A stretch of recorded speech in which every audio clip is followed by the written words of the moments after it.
आपका दोस्त पवन। आप देख रहे हैं कंप्यूटर कोचिंग क्लासेस। तो पहले हमने वीडियो में सीखा था कि कैसे हैं पार्ट्स ऑफ कंप्यूटर के बारे में हमने सीखा है।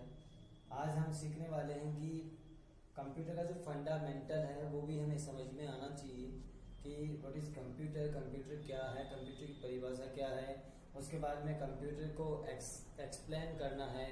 तो इस प्रकार से हमने यहाँ पे बनाया है कि सबसे पहले मैंने व्हाट इज़ कंप्यूटर के बारे में मैंने आपको बताया था कि यहाँ कंप्यूटर एक इलेक्ट्रॉनिक मशीन है और इसके द्वारा अंकगणित एवं तार्किक समस्याओं को हल किया जाता है, उसे कंप्यूटर कहा जाता है। तो उसी तरीके से मैंने इसको थोड़ा शॉर्ट में लिखा है क्योंकि ऑलरेडी मैं बता चुका हूँ। तो यहाँ पे ALU है जो आपका अर्थमेटिक लॉजिकल यूनिट है, CU है वो आपका कंट्रोल यूनिट है, MU है वो आपका मेमोरी यूनिट है और यहाँ पर आपके पास ETC है। इससे पहले जैसे स्टोरेज वगैरह है, मेमोरीज है, आपकी डिवाइसेज हैं। तो इस प्रकार से अन्य और भी हमारे पास रहते हैं। दूसरी बात ये कि जैसे कंप्यूटर एक्सप्लेन करेंगे कंप्यूटर को कि कंप्यूटर का जो मेन वर्ड क्या होता है। मतलब यहाँ पे कमांड दिया हुआ है, कमांड इसके द्वारा कमांड दी जाती है, कमांड को फॉलो करता है। ऑपरेटिंग ओ का होता है ऑपरेटिंग, ऑपरेटर करना, ऑपरेट करना, उसको चलाना। उसके बाद में यहाँ पर एम का होता है मशीन, मशीन ये सिस्टम होता है, इलेक्ट्रिकल मशीन होती है तो इसको बिजली से चलती है, इस प्रकार से मशीन होती है। उसके बाद में यहाँ प्रोसेसिंग डिवाइस, पी का मतलब होता है प्रोसेस करना, प्रोसेसिंग के दौरान जो भी डेटा उनको प्रोसेस करते हैं, आउटपुट दिखाता है तो ये प्रोसेसिंग करता है। उसके बाद जैसे हम नेट चलाते हैं तो नेट में अन्य हमारे पास साइट्स होती हैं, वेबसाइट होती हैं, तो उन पर कैसे काम करना है, उन साइट को हमें कमांड देनी होती है। उसके बाद में नेट वहाँ पे सर्चिंग होती है, बफरिंग होती है, सर्फरिंग होती है। तो ऐसे कमांड्स वहाँ पे इसलिए होते हैं कि डेटाओं का आदान प्रदान होता है। तो इस तरीके से वहाँ पे प्रोसेस करने का कार्य जो होता है वो प्रोसेसिंग का कार्य करती है। जो प्रोसेस डिवाइसेस होते हैं वो प्रोसेस करने का कार्य करते हैं। यू होता है उसका मतलब है यूजर, जो इसे यूज करता है, सिस्टम को जो यूज करता है वो यूजर्स कहलाता है। फिर आता है टेक्निकल सिस्टम से बनाया गया ये सिस्टम होता है तो इसे टेक्निकल बोलेंगे। उसके बाद में ई का होता है एजुकेशन, मतलब शिक्षा, शिक्षा का प्रसार, जिनके द्वारा ऑनलाइन शिक्षाएं प्राप्त की जा सकती है। इनमें ऑनलाइन टाइपिंग आप कर सकते हो, नेट चला सकते हो, ऑनलाइन डाउनलोडिंग है, सॉफ्टवेयर इंस्टॉल करना है, या हमारी विंडोज पोजीशन वगैरह रखनी होती है। इस प्रकार से यहाँ पे शिक्षा का जो प्रसार है वो शिक्षा के अनुकूल होता है। उसके बाद आर का मतलब होता है रिसर्च, इसके ऊपर कोई भी कार्य, किसी कार्य पर सर्च करना, कमांड को फॉलो करना। उसके बाद में यहाँ पर ये सीखने के बाद यहाँ पर हम देखते हैं कि ये जो मैंने चार्ट बनाया है, ये जो चार्ट है वो यहाँ पर अलग अलग आपके पास, मैंने डेस्कटॉप को यहाँ ऐसे रखा है, किसी एप्लीकेशन को ओपन करने पे ऐसे आपके पास चार्ट आता है, या आपको जो एप्लीकेशन है उसके ऑप्शन है वो दिखाई देते हैं। यहाँ पे सबसे पहले हम ये जानते हैं कि मैंने आपको बताया था पिछले वीडियो में कि टाइटल बार, टास्क बार और स्टेटस बार, तीनों बार होती है, अलग अलग तरीके से होती है, अलग अलग इनके कार्य होते हैं। जैसे हम टास्क बार के बारे में समझते हैं कि टास्क बार पर क्या होता है कि सबसे पहले यहाँ लेफ्ट जो आपका टॉप है उसमें आपके यहाँ लोगो होता है। किसी भी application, file, folder, audio, video, icons इत्यादि आप जब ओपन करते हैं, जैसे VLC प्लेयर वगैरह आपने ओपन कर लिया, उसमें किसी वीडियो को आप चला रहे हैं तो उसमें सबसे पहले क्या होता है, कॉर्नर में आपको टॉप लेफ्ट की तरफ आपको एक लोगो दिखाई देता है। जैसे ये आपका एक पेज होता है, उस तरीके से यहाँ पे ये टॉप होता है, यहाँ पे ये टॉप लेफ्ट राइट होता है, यहाँ पर टॉप लेफ्ट होता है और यहाँ पर आप बोलेंगे मिडल, मिडल यहाँ पे लेफ्ट हो गया, लेफ्ट मिडल, और यहाँ पे मिडल राइट। आप समझ सकते हैं कि ये मिडल की तरफ है तो मिडल लेफ्ट और मिडल राइट हो गया। यहाँ पे बॉटम हो गया और बॉटम लेफ्ट हो गया, बॉटम राइट हो गया।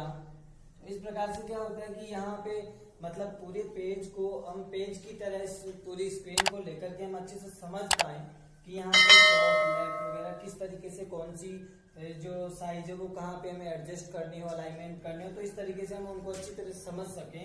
उसके बाद में यहाँ पे देखिए टाइटल बार सबसे ऊपर मतलब टॉप में आती है, आपके टॉप में आती है टाइटल बार। और यहाँ पे सबसे पहले आपका जो भी एप्लीकेशन फाइल फोल्डर सॉफ्टवेयर जो भी होते हैं सबसे पहले उसका लोगो आता है यहाँ पे। और यहाँ पे दूसरा जो ऑप्शन आता है, ये सभी ऑप्शन आपके एक ऑप्शन होता है customize quick access tool bar. इस टूल बार के ऊपर डिपेंड करते हैं, परंतु ये हम समझते हैं एक एक ऑप्शन को कि यहाँ पर ये ऑप्शन होता है वो UND अंडू होता है, UNDU रीडू होता है। अंडू और रीडू कब काम आते हैं कि जब हम काम कर रहे होते हैं पेज पे और वहां पर जो अंडू है वो बैक जाने के लिए काम आता है। इसकी शॉर्ट की होती है CTRL प्लस मतलब Ctrl+Z। Ctrl+Z यदि गलती हो जाती है तो Ctrl+Z के द्वारा हम बैक आ सकते हैं, उसको हटा सकते हैं। और यदि हमें जल्दीबाजी में किसी ऑप्शन को हमने हटा दिया तो उसको रिटर्न लेने के लिए अंडू ऑप्शन काम आता है जो CTRL प्लस इसकी फुल फॉर्म होती है Y, Ctrl+Y। इसके बाद में हम समझते हैं यहाँ पे जो ऑप्शन आता है वो सेव एज का आता है, सेव एज। देखिए सेव और सेव एज में क्या फर्क होता है, सेव एंड सेव एज दो ऑप्शन आते हैं आपके, पहला और दूसरा। सेव होता है कि हमने डॉक्यूमेंट फाइल में या एक्सेल वर्कबुक शीट में या हमने पावर पॉइंट के अंदर स्लाइड वगैरह हम बनाते हैं तो वहां पे स्लाइडिंग होती है, प्रेजेंटेशन बोलते हैं, जब उनको बना लेते हैं सेव कर लेते हैं। तो ऐसे क्या होता है कि जब किसी मान लीजिए मैं वर्ड की बात करता हूँ, विनवर्ड माइक्रोसॉफ्ट वर्ड 2010 को विनवर्ड भी कहा जाता है। तो विनवर्ड माइक्रोसॉफ्ट वर्ड में हमने डॉक्यूमेंट फाइल बना ली, पेज है उसके अंदर हमने कुछ मैटर है वो क्रिएट कर लिया।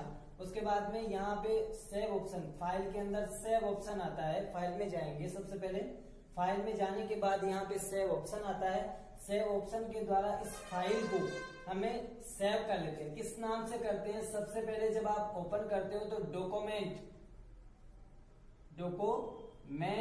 1 के नाम से आपकी ये फाइल आती है, जो आपका पेज होता है। कहीं भी एग्जाम में पूछ लेते हैं, काफी बार पूछा जा चुका है कि जो फाइल का सबसे पहले आप ओपन कर लेते हो, फाइल का नेम क्या होता है कि यहाँ पे यदि डॉक्यूमेंट फाइल आप यूज कर रहे हैं तो डॉक्यूमेंट फाइल आएगा, एक्सेल की फाइल तो एक्सेल के नाम से आएगी, पावर पॉइंट तो PPT के नाम से आएगी। तो इस प्रकार से यहाँ पे डॉक्यूमेंट 1 होता है। जब फर्स्ट आप पेज ओपन करते हो स्टार्टिंग में तो डॉक्यूमेंट 1 होता है। लेकिन जब हम यहाँ पर मैं हटाता हूँ इसको, यहाँ पर जब आप फाइल कोई भी नाम से सेव कर दे, जैसे मुकेश के नाम से आपने फाइल सेव कर दी, या मैं लेता हूं कि कमल के नाम से आपने फाइल को सेव कर दिया, तो ऑलरेडी आपकी फाइल है वो कमल के नाम से सेव हो चुकी है। उसके बाद में मान लीजिए कि कभी हमें इसी फाइल की आवश्यकता होती है और हमने इसको ओपन करके इसमें कुछ एडिटिंग, फॉर्मेटिंग या कुछ भी परिवर्तन कर देते हैं, तो यहाँ पे ये सेव एज में सेव होती है दूसरे लोकेशन पे। मतलब इसको रीनेम करेंगे, जो आपका नेम है कमल, इसको हम कमल 1 लगा सकते हैं या कमल कुमार लगा सकते हैं, या अदर्स आप कोई भी सिचुएशन हो, कोई भी जो भी आप लगाना चाहते हैं वो आप क्रिएट कर सकते हैं। तो इसको दूसरे लोकेशन पे आप चेंज करके लिख सकते हैं। फिर आती है आपके यहाँ पर प्रिंट वाला ऑप्शन, प्रिंट प्रीव्यू लिया है मैंने। यहाँ पे जब आप किसी फाइल को लिख लेते हैं, क्रिएट कर लेते हैं, तो उसका जो प्रिंट आउट लेना होता है उसकी प्रिंट कमांड देनी पड़ती है। डायरेक्टली प्रिंट आप नहीं ले सकते, क्योंकि सबसे पहले इसमें 3 ऑप्शन आते हैं। क्योंकि एक आता है कि प्रिंट प्रीव्यू है, डायरेक्टली प्रिंट प्रीव्यू है आपका, या प्रिंट कमांड है तो प्रिंट डायरेक्टली प्रिंट ले रहे हैं आप। तो सबसे पहले उसमें आपकी कमांड देनी होती है कि आपको कौन सा भाई पेपर लेना होता है, A4 लेना है, लेगर लेना है, एनवलप्स लेना है, सॉरी एक्सिक्यूटिव लेना है, या फिर B4 B5 ऐसे कुछ ऑप्शंस होते हैं यहाँ पे, तो वो आपको लेने होते हैं। तो इस प्रकार से यहाँ पे कंडीशन 3 आती है। प्रिंट वाले ऑप्शन में यहाँ पे मैं नीचे लिखता हूँ, प्रिंट वाले ऑप्शन में पहली कमांड आती है कि आपको प्रिंट लेना हो, दूसरी आती है कि आपको प्रिंट प्रीव्यू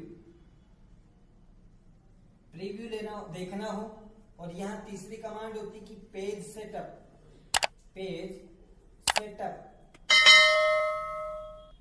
यहाँ पे पेज सेटअप आपको करना होता है। तो सबसे पहले यहाँ पे प्रिंट ऑप्शन आता है। पहले आपको ये प्रिंट लेने से पहले आपको ये चेक करना होता है। देखिए सबसे पहले इसका यूज करेंगे कि प्रिंट परव्यू। आप यहाँ से पहले प्रिंट का परव्यू देख लीजिए कि प्रिंट परव्यू में हमारा जो मैटर है वो उसकी मार्जिन कैसी है, ओरिएंटेशन कैसा है, मतलब पेज को हम चौड़ाई पोर्ट्रेट में है, लंबाई में है, और लैंडस्केप चौड़ाई में है, इस तरीके से उसको हम एडजस्ट करके देख लेंगे। उसके बाद में यहाँ पे प्रीव्यू अगर सही है तो ठीक है, प्रिंट कमांड दे देंगे दूसरी, वरना आप यहाँ से पेज सेटअप पे जाकर के दूसरी कमांड ये लगाएंगे, यानी कि पेज सेटअप में आप मार्जिन वगैरह है, ओरिएंटेशन है, पेज का चेंज करेंगे। उसके बाद में यहाँ से प्रिंट कमांड देंगे। तीसरे नंबर पे प्रिंट कमांड आती है। यदि ऑलरेडी आपके पास यहाँ पे पेज प्रिंट परव्यू आपने मतलब देख रखा है, आपको सही लग रहा है, या पेज सेटअप आपका सही है, बिल्कुल आपने प्रिंटर सेलेक्ट किया हुआ है, मार्जिन सही है, साइज पेपर की साइज है वो सही है, ओरिएंटेशन वगैरह जो आपके पेज का है वो सही है, तो आप बिल्कुल डायरेक्टली आप प्रिंट कमांड देकर के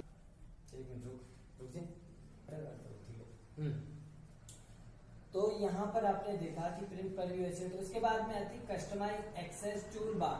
कस्टमाइज एक्सेस टूल बार में आप ये वाले ऑप्शंस है वो लेना है, हटाना आप कर सकते हो। इसके बाद में यहाँ पे आपके 3 आते हैं, मिनिमाइज, मैक्सिम, ये आता है, रिस्टोर डाउन आता है पहले, रिस्टोर डाउन, और उसके बाद में आता है क्लोज, यहाँ पे क्लोज आता है। तो यहाँ पे 3 ऑप्शंस होते हैं मिनिमाइज करने के लिए। उसके बाद में आता है रिस्टोर डाउन की आपको जो आपका एप्लीकेशन है वो आपको छोटे रूप में देखना हो। उसके बाद में क्लोज ऑप्शन आता है, तो यहाँ पे आप क्लोज कर सकते हो एप्लीकेशन को हटाने के लिए। उसके बाद में यहाँ पे आपकी ये जो बार होती है, ये टैब बार होती है आपकी, जो file home, inside, page layout, reference होती है। उसके बाद में मेलिंग होती है रिव्यू एंड व्यू के अंदर। उसके बाद यहाँ जो इनके नीचे ऑप्शंस आते हैं यहाँ पे, वो आती है आपकी रिबन बार, उसके बाद में यहाँ पर आपका डेस्कटॉप रहेगा, मतलब आपका जो पेज है, कहने का अर्थ है जो आपका पेज रहेगा वर्क करने का, वो यहाँ पे रहेगा। इस प्रकार से नीचे आपके यहाँ पे जो टास्क बार है, पहली टाइटल बार हो चुकी, उसके बाद में यहाँ पे आपकी जो टास्क बार है 2 नंबर की, तो यहाँ पर मैं यहाँ स्टार्ट बटन आता है, इसके अंदर स्टार्ट मेन्यू आते हैं, ऑप्शंस आते हैं अलग यूजर कंप्यूटर में, मेमोरीज वगैरह के, यहाँ पे एप्लीकेशंस वगैरह होती हैं, टाइपिंग है, गेम है। इसके बाद में यहाँ पे पिन किए हुए आपके एप्लीकेशन सॉफ्टवेयर फाइल फोल्डर होते हैं। यहाँ पर आपके एंड कंप्यूटिंग से यदि जुड़ा होता है तो आपका एंड कंप्यूटिंग होता है। यहाँ पे कस्टमाइज ऑप्शन आता है, वहाँ पे आपके स्पीकर्स होते हैं, नेट वाले ऑप्शन होते हैं। यहाँ आपका ये जो ओक्लॉक होती है, घड़ी होती है, उसमें आपको टाइमिंग चेंज वगैरह करने का ऑप्शन आते हैं, तो ये टास्क बार में होते हैं। उसके बाद में ये स्टेटस बार आती है, कोई भी आपको ऑप्शंस मतलब आप काम कर रहे होते हो वहाँ स्टेटस बार में आपको शो करता है। एक्सेल में काम करते हो तो यहाँ फॉर्मूला बार में फॉर्मूला शो करता है। इसी तरीके से यहाँ पे आपने अच्छी तरह से इसको